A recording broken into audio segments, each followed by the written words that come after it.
Hello everyone, मैं उम्मीद करती हूँ कि आप सब अच्छे होंगे। आज मैं आप सबके साथ अरेंज मैरिज का नेक्स्ट पार्ट शेयर करने वाली हूँ। विंग उन सबका चुपके पीछा करता है और वेंटलैंड की सीमा तक पहुँच जाता है, पर दुविधा भी ये थी कि वो वेंटलैंड के अंदर कैसे घुसे, क्योंकि वहाँ की सुरक्षा में बहुत ही कड़ा पहरा था। विंग वहाँ पर छुप जाता है और सोल्जर्स के ऊपर निगरानी रखने लगता है। वो भाबता है कि कैसे हर 3 घंटे के बाद सोल्जर्स अपनी जो दिशा है वो बदलते हैं और सारे के सारे सोल्जर्स एक बार अपनी ड्यूटी चेंज करते हैं। वो देखता है कि हर 3 घंटे में कोई ना कोई दूसरा सोल्जर आके पहले वाले की जगह ले लेता है। विंग इस चीज का फायदा उठाता है और इनविजिबल तालिस्मान का यूज करते हुए वो अंदर घुसता है जिस समय सोल्जर्स अपनी दिशा बदलते हैं। वो क्लैन के अंदर घुस के हर जगह जियांग चेन को ढूंढने की कोशिश करता है, लेकिन उसे जियांग चेन कहीं नहीं मिल रहा था। वो इस बार जियांग चेन को ढूंढने के लिए प्रिजन की तरफ जाता है। वो प्रिजन में जाता है और हर तरफ देखता है कि उसे जियांग चेन कहीं मिल जाए, पर अंत में उसे एक बंद सेल दिखता है जिसके अंदर शायद कोई था। वो उसके अंदर झांकने की कोशिश करता है, इस बात से बेखबर कि शायद उसे कोई देख रहा है। तभी वहाँ पीछे से एक आवाज आती है, आखिरकार तुम यहाँ आ ही गए विवुशियान।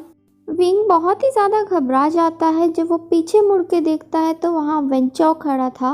वेंचो बहुत जोर जोर से हंसने लगता है और उससे कहता है, विवुशियान, विवुशियान, मुझे मालूम था कि तुम यहाँ जरूर आओगे अपने उस 2 कौड़ी के भाई को बचाने के लिए, पर क्या फायदा तुम्हारे यहाँ आने का।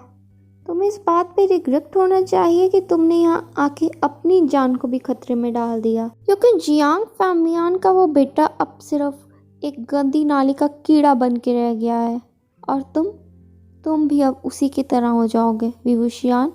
उफ, माफ करना, तुम तो हमेशा से वही थे। तभी वहाँ पर छुपे हुए कुछ सिपाही सामने आते हैं और विंग को गिरफ्त में ले लेते हैं। वो वेंचाओ से कहता है, वेंचाओ, तुम चाहे मुझे आज बंदी बना लो, लेकिन तुम मेरा कुछ भी नहीं बिगाड़ पाओगे, तुम मुझे नहीं मिटा पाओगे। जिसके बाद वेंचाओ हंसता है और विंग से कहता है, यह तो अभी पता लग जाएगा विवुशियान। वो अपने सिपाहियों को आदेश देता है कि विंग को वेन क्लैन के पेट के साथ ही डाल दिया जाए। वो लोग विंग को उस पेट के साथ ही डाल देते हैं। विंग को शुरुआत में तो समझ में नहीं आता कि ये हुआ क्या है, पर जब वो अंदर का मंजर देखता है तो उसकी रूह कांप जाती है। उसे बचपन से ही डॉग से डर लगता था, जिसके कारण जियांग फैमियान ने जियांग चेन को भी डॉग रखने से मना कर दिया। पर अब जो उसके सामने था वो कोई डॉग नहीं था, वो तो कोई मॉन्स्टर था। विंग से देख के बहुत ही ज़्यादा घबरा जाता है। वो डॉग जागता है और विंग को देखता है।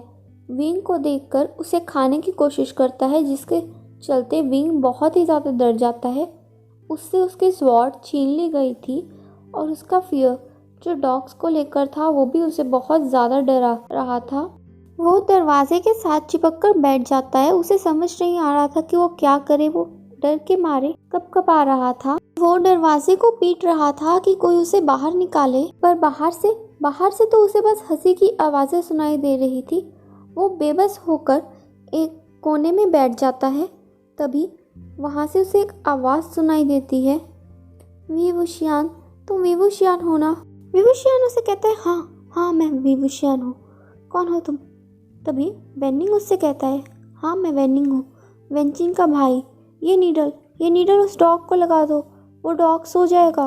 वेनिंग दरवाजे के बीच एक खिड़की से विंग को वो नीडल और कुछ दवाई देता है। विंग घबराते हुए किसी तरह उस डॉग को वो नीडल लगा देता है और जैसा कि वेनिंग ने कहा था वो डॉग सो जाता है।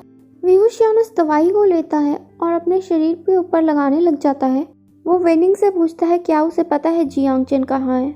जिसके जवाब में वेनिंग कहता है, हाँ उसे पता है और वो किसी तरह जियांग चेन को यहाँ से निकालने में उसकी मदद करेगा। पर वेनिंग उसे कहता है कि हमें जल्दी करना होगा, क्योंकि भोर के समय वो लोग जियांग चेन को मार डालेंगे।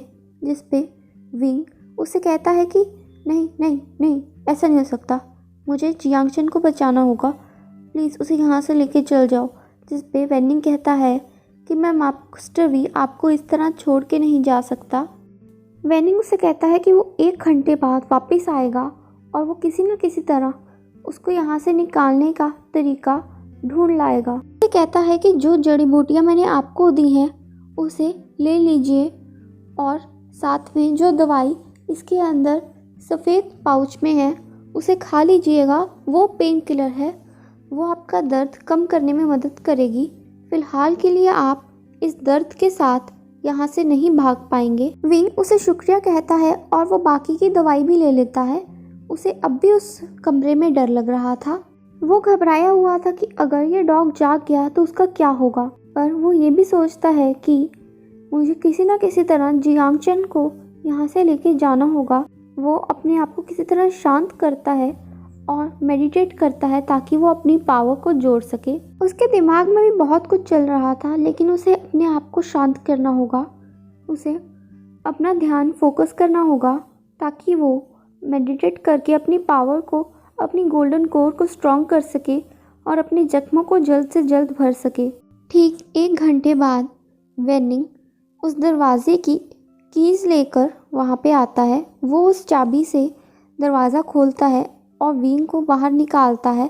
विंग को उस बेड़ियों से आज़ाद करता है और विंग से उसे अपने साथ चलने को कहता है।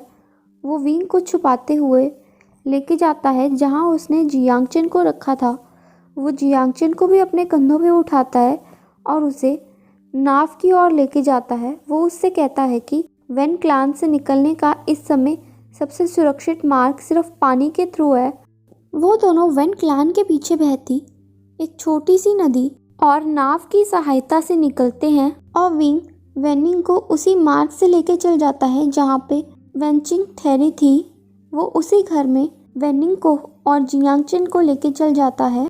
वो तीनों छुपते छुपाते आखिर उस घर तक पहुँच ही जाते हैं। विंग जानता था कि छुपने का सबसे सुरक्षित स्थान सिर्फ वो घर ही है।